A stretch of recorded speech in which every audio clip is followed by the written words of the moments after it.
Hi everyone, here's some of what's heading your way tonight. Your news at 9. Residents in Altamont, Kansas are being asked to conserve natural gas as the city works to avert a crisis. I'm Zach Dodge with the story. Also going to talk to a plumber about the possibility of people finding out their home's pipes are broken because of the cold. At least 17 people are dead and millions are without power as this monstrous winter storm continues impacting a big portion of the United States. I'm Casey Stiegel. We've got the latest from Dallas. Doug Eddy has weather tonight. Jacob Leonard has sports. This is KOAM News at 9 on Fox 14. The 4 states' most watched news starts now. Thank you for joining us tonight. I'm Jordan. I'll be a warmer day than yesterday. Still cold though. Meteorologist Doug Eddy joins us now with our first look at the forecast. Doug. Yeah, at least we are trending in the right direction as we go through the next couple days. Our temperatures are going to start to warm up just a bit. But yeah, it's still going to be super cold for us over the next couple nights. For us today, we started at 10. We did go to 23, but our average high is 51 degrees. So we are still well below the average mark for this time of the year. We got all the snow last night into the morning hours, and we still have some clouds out there that are producing some light little snow flurries, but all the accumulating snow is pretty much out of here. You can see it's all the heavy snow across eastern Arkansas and then all the way up through the Tennessee River Valley, but our temperature is still very cold. We have that very thick snowpack. Most areas have 6, 7, 8, 9, 10 inches of snowpack, so our temperatures are going to drop off once again for us tonight. We're in the mid-teens right now. Wind chill's not a huge factor, which is good news, but we'll drop back to about 5 later on tonight. Much of the same tomorrow, up to about 24. So, of course, we're going to look down the road and see when we're going to thaw out here in just a bit. All right, Doug, thanks as always.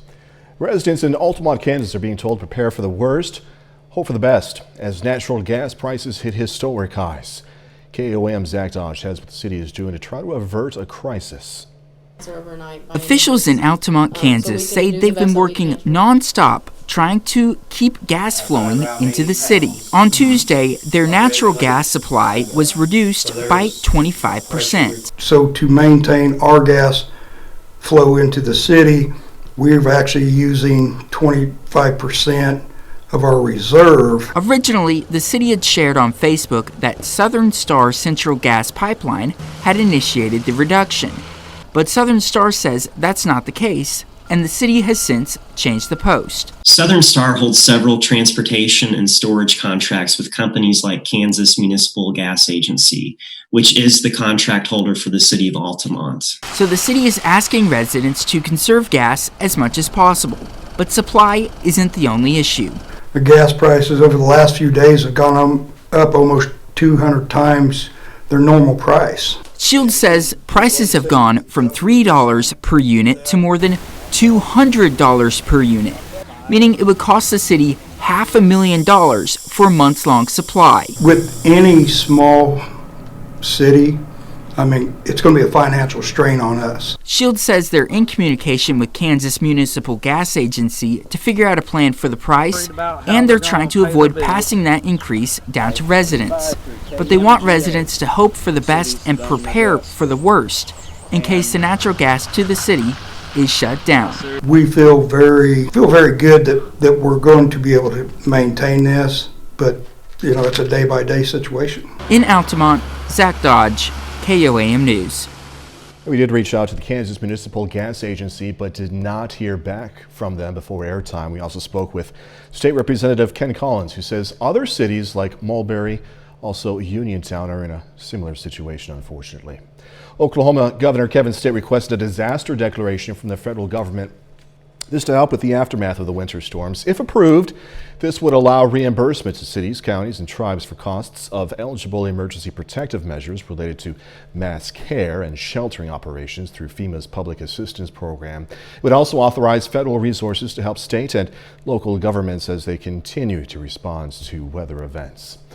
City of Carterville, Missouri, now under a boil water advisory, this after a water main break. During this time, the city is giving residents free cases of water over at the Carterville Community Center. There is, however, a 2-case per household limit. These extremely cold temperatures are freezing pipes in homes across the country. Many area residents are taking steps to prevent that, though. But if your pipes do freeze, what should you do? We spoke with an area plumber who says as long as you don't allow the frozen pipe to expand, it's not going to burst, saving you the cost of having to fix it. If you take an ice cube and put it under cold water, it'll shrink. And so by leaving that water running, hopefully it keeps a slug from developing and freezing in your pipe. You need a little bit of a stream. A drip's not going to be quite enough, but it doesn't have to be on full blast either. Experts also say a common problem they see is people leaving their crawl space doors open, which can lead to those pipes freezing more easily. The massive winter storm that hit the center of the country is still having a big impact, with parts of Texas at a standstill as record-breaking low temperatures linger. Fox News correspondent Casey Stiegel has more now from Dallas. This is something we're not at all used to here in terms of Texas. The deep freeze isn't letting up in the Lone Star State. Millions are still without power following a massive winter storm impacting more than a dozen states with snow, ice, and record-setting low temperatures. And on Tuesday night, Texas got hit with a second wintry blast, 3 more inches for parts of the Dallas area and more than a quarter inch of ice near Austin. Dozens of community warming stations have been opened with COVID protocols in place. We've got a warm, welcoming place. A lot of people obviously are traumatized.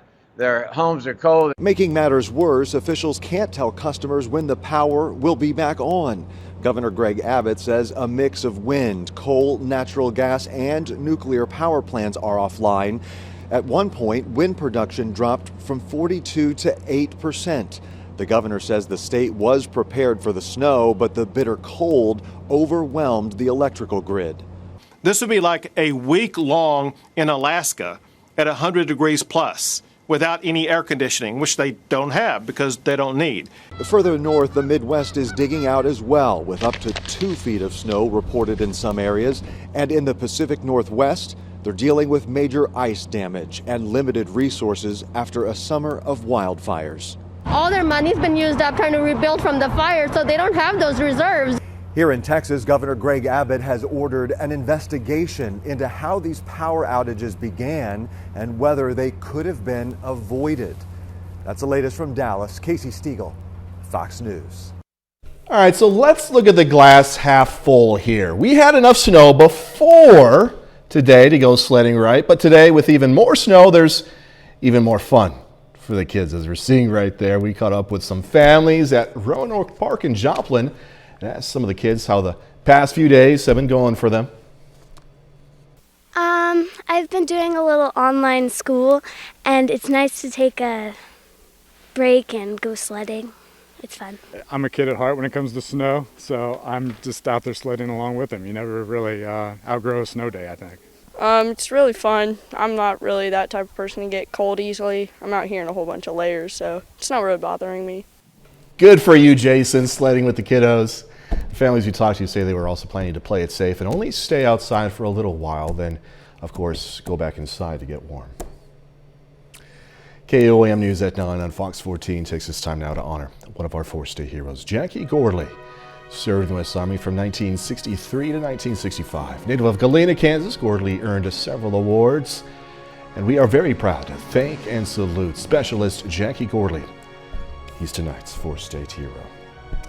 Doug is next with a complete look at the forecast, and later, a former Missouri Southern standout taking aim at making the U.S. Olympic team. We're going to have details in sports.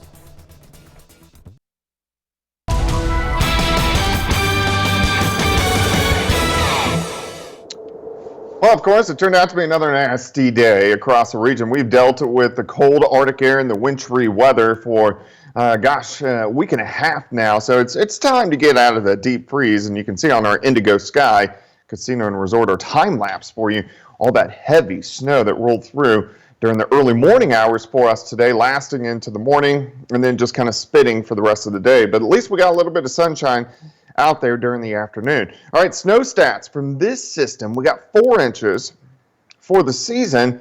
We're at 17.5 inches of snow, which is about 5.5 inches above our average that we usually see in a winter season. This used to be about our average for a winter, but that average amount of snow has been dropping over the past 20 or 30 years.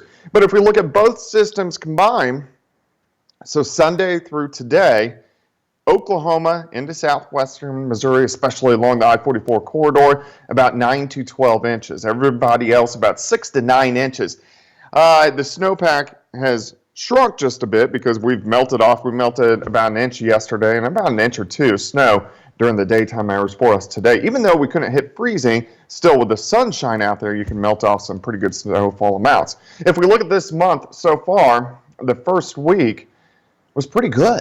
We're in the 50s, lower 60s, and then it was the weekend of the 6th and 7th, so 2 weekends ago, that we hit the deep freeze, and we've been going down ever since until we hit Monday, and then now we're on the slow climb up. But a very long stretch of severe weather, Arctic air across the region, which has given us severe winter weather.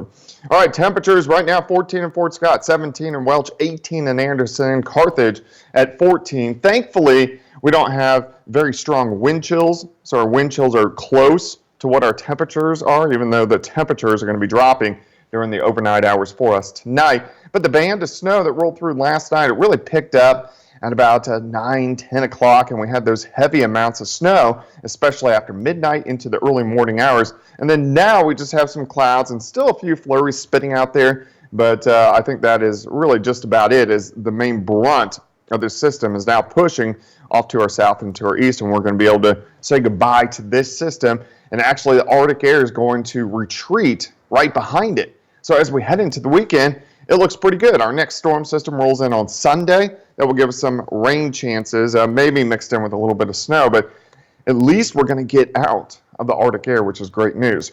All right, for us tonight, very cold. We drop back right around 5 degrees for an overnight low. As we go into the daytime hours for us tomorrow, temperatures will be very similar to what we had today after a cold start of 5, 20 at noon, high temp of 24 degrees. Tomorrow night again, we're still going to have a snowpack. We'll probably still have 5 or 6 inches tomorrow night, so we'll drop back into the single digits. And then by Friday, a little bit warmer as we start to approach the freezing mark by Friday afternoon. 24 tomorrow, 31 Friday, 39 Saturday, 40s by Sunday, but also some rain chances. Doug, I don't know if you can see me. Can you see me? Nope, can't see you. Okay, well, good. I'm having problems with my IFB, so it's showing a lot right now. I wanted to make sure I listened to your forecast, just so you know. All right, we'll catch you. Good deal. We'll catch you in a little bit. Thanks so much, man. All right, coming up, a look at what may have gone wrong in the Lone Star State. A winter storm in Texas that knocked out power for millions has sparked a nationwide debate over renewable energy. I'm Caroline Shively in Washington. I'll have details coming up.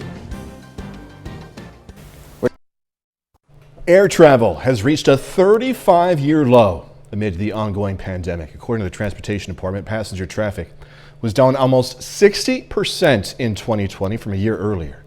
In all, 368 million people flew the friendly skies last year. That's compared to more than 922 million in 2019. Texas blackouts have sparked a blame game over how parts of such an energy-rich state ended up with no power for days. Fox News correspondent Caroline Shively is in Washington with more on this debate, as well as the federal response.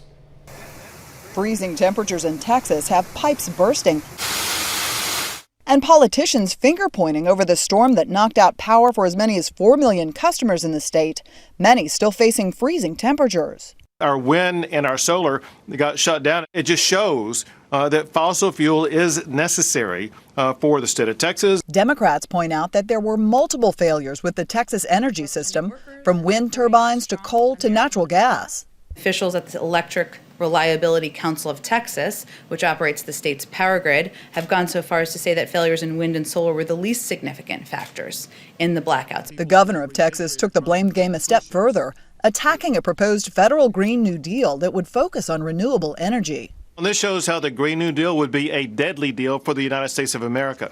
Congresswoman Alexandria Ocasio-Cortez of New York quickly clapped back, tweeting, "The infrastructure failures in Texas are quite literally what happens when you don't pursue a Green New Deal." As debate over the future of energy heats up, the threat from this winter storm remains. You can't even have your skin exposed for more than a couple of minutes. FEMA is helping send in supplies like blankets, water, and generator to people still without power in Texas. Parts of the state are expected to remain below freezing through Friday. In Washington, Caroline Shively, Fox News. Just ahead, forced changes to COVID-19 vaccination clinics.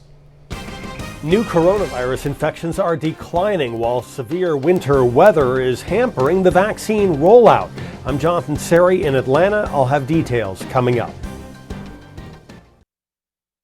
Grand River Dam Authority Police Department releases the name of a man who died after falling through ice on Grand Lake earlier this week. They say it was 53-year-old Greg Gardner from Broken Arrow. GRDA Police Department says Gardner went onto the ice to try and get two dogs that had fallen through. Gardner also fell through and died. Authorities believe the dogs died as well. Joplin Health Department canceled an upcoming COVID-19 vaccine clinic for people to receive their second dose. That clinic was scheduled for tomorrow and Friday, February 18th and 19th, but the health department says the clinics were canceled because of recent inclement weather. Joplin Health Department officials or National Guard members are calling people to notify them. The other shipments that were for the other second dose clinics has not been affected. It's just the shipment that was set to arrive on this week was the only one that was actually affected. A new date for the second dose vaccination clinic has not yet been scheduled. Another vaccination clinic canceled, this one by Freeman Health System that was planned for tomorrow. This also because of recent weather. It's supposed to be 9 degrees tomorrow morning, and we're coming out of this time of really bad cold. We just feel like that's a bigger immediate risk to someone's health than rescheduling their vaccine. Freeman Health System workers will be calling people as well to reschedule their vaccination appointments. Crawford County, Kansas Health Department reports 2 new coronavirus-related deaths. That brings the county's total deaths to 75. County officials also say they have 116 active COVID-19 cases plus 580 people in quarantine. The Biden administration taking new steps to expand the nation's vaccine rollout. This coming as we've been hearing about severe weather delaying some vaccine shipments. Fox News correspondent Jonathan Siri has more. The U.S. is beginning to see progress in its fight against COVID-19. The CDC says new cases have been declining for 5 weeks now, the number of new infections falling by more than 20% this past week alone. But new variants continue to threaten progress. More than 1,200 cases of the UK variant have now been reported in the U.S. Public health officials estimate it could be the dominant strain in the country by the end of March. The same prevention actions apply to these variants. Wearing a well-fitting mask that completely covers your nose and mouth, social distancing when around others who don't live with you. The CDC's director says it's too early to attribute a decline in cases to vaccinations. The U.S. is averaging 1.7 million shots per day, up from 1.1 million 4 weeks ago. White House officials say we're on track to have vaccines for 300 million Americans by the end of July. We're bringing vaccinations to places communities know and trust. Community centers, high school gyms, churches. But the vaccine rollout faces another obstacle this week: extreme winter weather delaying vaccine shipments across the country. New York City officials say they may have to hold back thousands of appointments. As many as 35,000 appointments or more might not be scheduled because we don't have vaccines. The White House is asking governors to extend vaccination hours once the sites are able to reopen. In Atlanta, Jonathan Seri, Fox News. Going to learn about a new way to differentiate wine by listening to each one's specific sounds. So do you know your base notes and top notes when tasting your favorite glass of wine? Well, now you can learn. 2 Italian wine lovers, who are also sound engineers, by the way, concocted a way to experience some of the world's best wines by listening to them. Yeah, you can see they're doing that thing with the wine itself, not the glass. First, they create the sounds for each wine on a computer.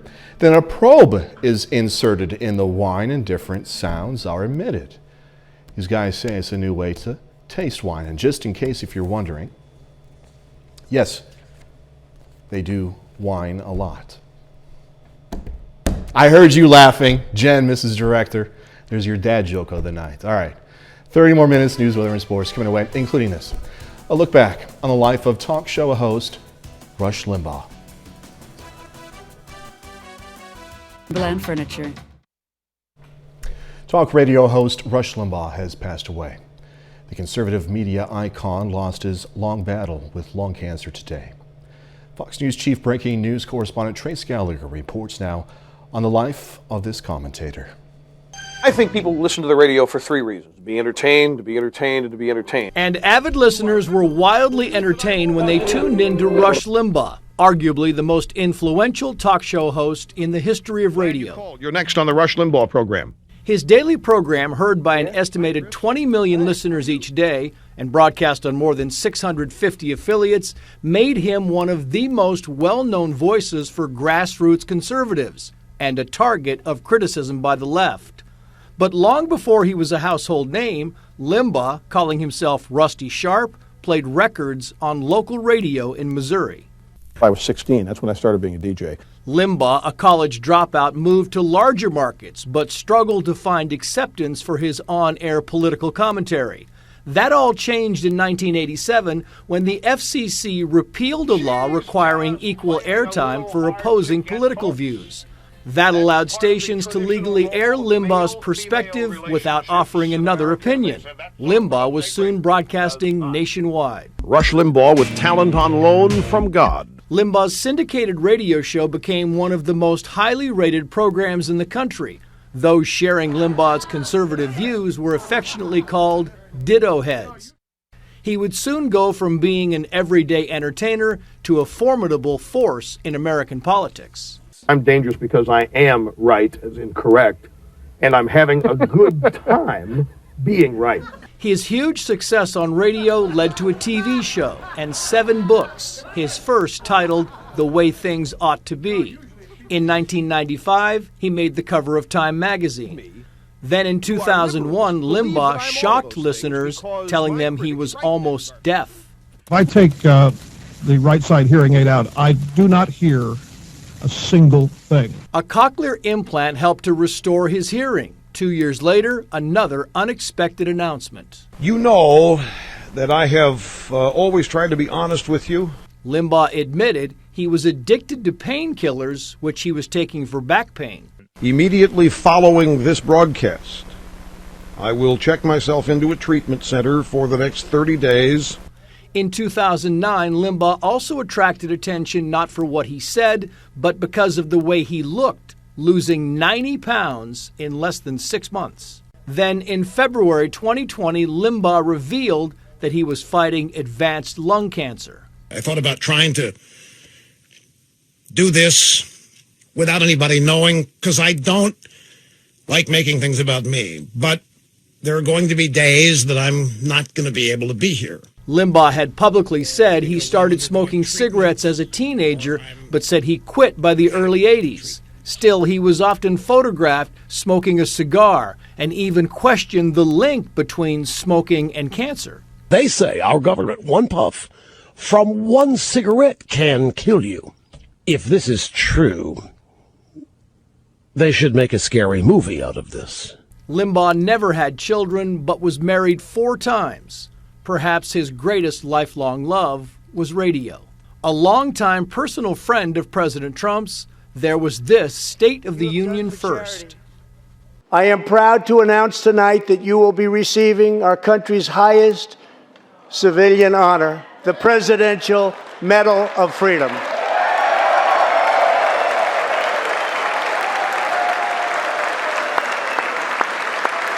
The president acknowledging the radio host for inspiring millions of people a day. I'm grateful for everything that happened. There's so much to be thankful for, especially when right in front of you is the prospect of it being taken away. And it just amps up the appreciation for all of the goodness that you have in your life. One thing both detractors and ditto heads can agree upon, Rush Limbaugh, the man who once claimed to have talent on loan from God, changed broadcasting in America forever. Trace Gallagher, Fox News. Rush Limbaugh passed away at the age of 70. We'll be right back.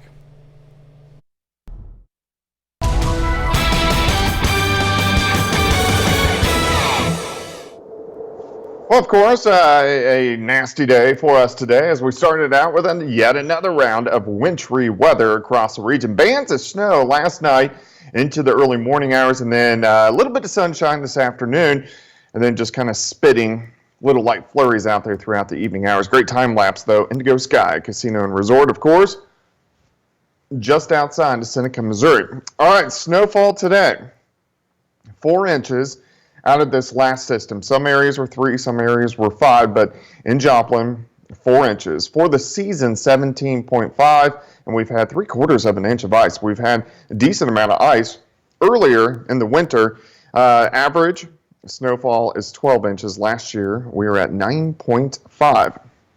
But look at the snowfall amounts over the past several days. So this goes back to Sunday. So the last 2 systems combined, most areas 6 to 9 inches, or if you live in northeastern Oklahoma or through Joplin and then all the way up to Pittsburgh and Lamar, most areas are in that 9 to 12 inch range. Now, we've melted off several inches. I know at my house I've had 11 inches, but the snowpack is down to about 8 just due to melting. And if we look back at the month so far, the first week was pretty good. We're in the 50s, 60s, and then the bottom dropped out on the 6th and 7th as the Arctic air moved in, and it just hasn't gone anywhere. Our average high is into the lower 50s for this time of the year, and we've been nowhere near it, at least over the past about 10 to 12 days. It will start to retreat, which is good news. Temperatures right now, they're cold. Most of us are sitting into the low to mid-teens. It's actually colder where the snowpack is thicker, right along that I-44 corridor, but at least we don't have much in the way of wind. So we don't have a really low wind chill. It's pretty close to what the temperatures are. All this snow that rolled through during the morning hours, of course, exited during the afternoon and then into the evening hours, but we've had these kind of light bands of flurries kind of sticking around throughout the evening, and that's what we're going to see over the next couple hours. But all the big time snow now, Kentucky, Tennessee, parts of Mississippi, stretching back into Arkansas, but all of this is heading off toward the east. There is another little wave that is going to rotate out through Texas, and then we'll get rid of this system, and it's going to take the Arctic air with it. So as we head into Friday and Saturday, our temperatures start to moderate pretty good. We do have a system on Sunday that will give us a little bit of rain, but in general, it looks pretty good as we go through the next several days. For us tonight, we're going to drop back into the mid-single digits. So it's going to be cold, down to about 5 degrees. Temperatures similar to what we had today for us tomorrow. Low to mid-20s, which is still cold, but it feels better than what we have had. 20 by noon, high temp right around 24.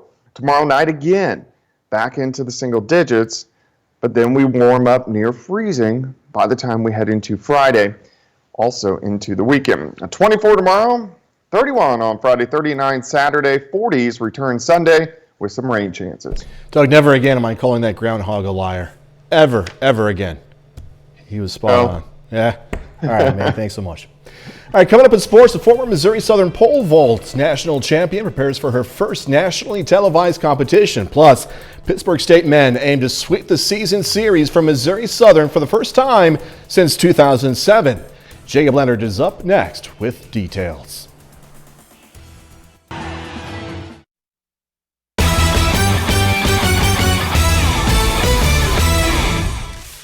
Emily Presley finished up her pole vault career at Missouri Southern last year. She won 5 conference championships and 3 national titles for Southern, but now she has her eyes on an even bigger stage.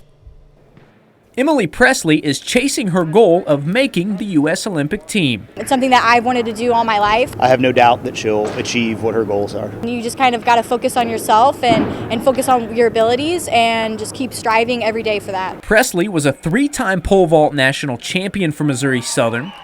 She will compete in her first nationally televised meet on the 21st in Fayetteville. It's a big meet, a lot of competition, probably one of the most competitive meets I've been in, but I'm pretty young in the professional circuit, so it's going to be exciting to get my feet in there. She hopes that competition is the next step and qualifying for the U.S. Olympic trials this summer. My goals are to jump 460 indoors. That will be qual for Olympic trials. So I want to do that in the indoor season and then focus the rest of the outdoor season for the Olympic trials, which are in June. Her run form looks better, her posture looks better, her plant sequence is improved. So just those improvements with her already great work ethic, I think she'll achieve pretty high goals. And while she is done at Missouri Southern, Presley knows where she came from and knows the Lyon family is behind her as she chases her dream. I talk to Coach Eiding almost on a daily basis, and I feel like our relationship is very strong. So it's great to have those connections, be a part of Missouri Southern. We check in very often. I love to learn what she's doing. She's asking how the kids are always doing here, but I think just having that ability for her to have that assurance that we're still here, everything is good to go, and if she ever needs to lean on us, we're always here. Presley will compete in the American Track League event on Sunday, which will air on ESPN. She currently trains at Spire Institute and Academy in Ohio. Well, this week is rivalry week for Pitt State and Missouri Southern basketball. On the men's side, Pitt State aims to cool down a hot Lions team and do something they have not done in 14 years. Pittsburgh State and Missouri Southern meet again this weekend. We just really know what they want to do, but we don't ever want to be too sure, so we're still learning and checking them out and trusting Coach A to bring the right game plan and prepare for them and execute that. The Gorillas won the first matchup by 16 back in January against a Southern team missing 2 starters. They out-toughed us. They outplayed us in every aspect of it, and especially in the second half. I thought we competed there in the first half, but second half they were just too much for us, too big. Missouri Southern has been on a roll the last few weeks. They're playing really good right now. They got a little different swagger to them. After a 40-point loss to Washburn on January 14th, the Lions have won 7 of 10 to climb to 3rd place in the MIAA. That was our breaking point. Since that game, we've been a whole new team. We all bought into what Coach Broshie's trying to have us do, and we're just a whole different basketball team. We changed up the lineup, and I thought our demeanor, our sense of urgency was where it had been, or where we've been trying to get it to for the whole year. Southern is trying to even the score with PSU. Our fans and our community really wants that win. But they know they'll have to work for it, with the Gorillas hungry to sweep the season series from them for the first time since 2007. I think this year Coach Anderson's done a great job getting them guys to buy into what he's coaching and playing as a team. They're playing really good this year, and they're playing well. I want to be a winner. I want to win the MIAA. I want to go to the national tournament. So it would mean everything to me to win. Missouri Southern will host Pittsburgh State this weekend. The women's game is at 1:30, with the men's game following at 3:30. Finally, already rivalry night for these two. KU wins on the road 59-41 over Kansas State. Nobody can make a shot in this one, man. The two teams were a combined 7 for 40 from 3. K-State shoots just 31% as a team. That's a look at sports. We're back with more news after this. So these recent cold temperatures are not just forcing people to stay indoors. Farm animals, particularly baby farm animals, are not safe outside and exposed. KOAM's Danny Turzer has more from Maryland, Oklahoma. Susan Blaylock has a house full of kids. We knew all this Arctic weather was coming, so we moved them in the house. Blaylock's 4 one-month-old baby goats have been living inside her home. I have not had goats in my house before, but I'm just thankful I have the pens and panels to put up to keep them in so they're not running all over everywhere. The kids were originally set up in the garage, but as temperatures continued to drop, adjustments needed to be made. Their ears and their hooves get really cold when they're chilled, and like I said, I didn't leave them in the garage long enough to wait until they got shivering. They're too little for that. Now, they're in Blaylock's mudroom. There, she has set up a safe and comfortable environment. They have boxes to jump on, hay, and most importantly, ample warmth. They all sleep like on top of each other, right immediately under the heat lamp. The last couple of nights, because it's been so cold at night, though, I added a space heater just kind of blowing in that room to keep them warm. The kids won't come back outside again until it's consistently about 50 degrees. All 4 kids are orphans. They don't have a mother to go to for natural warmth.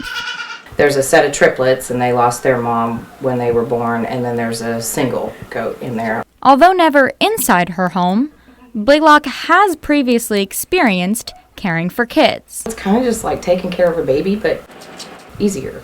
In Fairland, Danny Terzer, KOAM News. Blaylock has got multiple stores to find milk and heaters. She says she expects other owners of young animals to be taking the same measures right now. Flip side of the coin here, assistance is available for ranchers with livestock losses.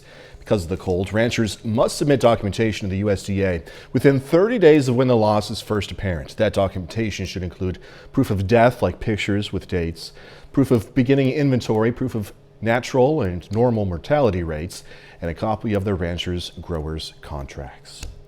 All right, coming up, how one message of loving one another has gotten more unique, but all the more catchy.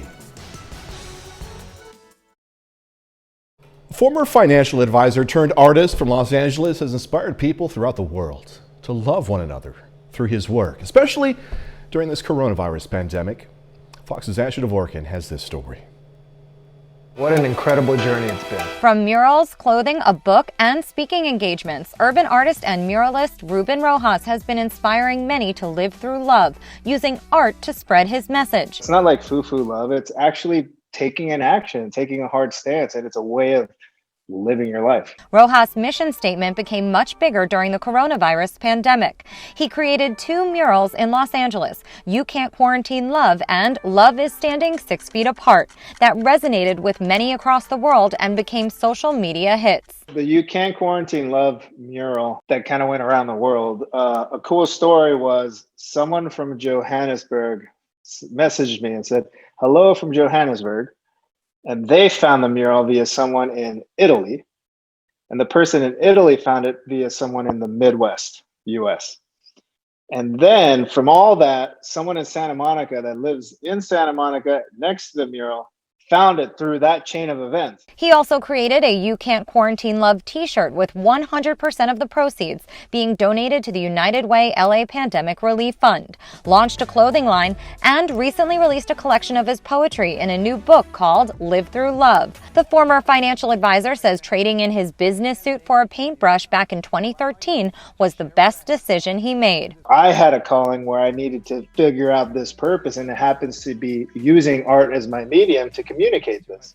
So it makes me feel heard. It makes me feel humble. It just makes me continually re-energizing what I'm doing to continue to move it forward. In Hollywood, Ashley Dvorkin, Fox News. And that's our time for tonight. Thanks so much for joining us. Going to leave you with video of some fireworks shows for China's Spring Festival. Be safe. Do this all again tomorrow. Keep warm. We'll see you tomorrow.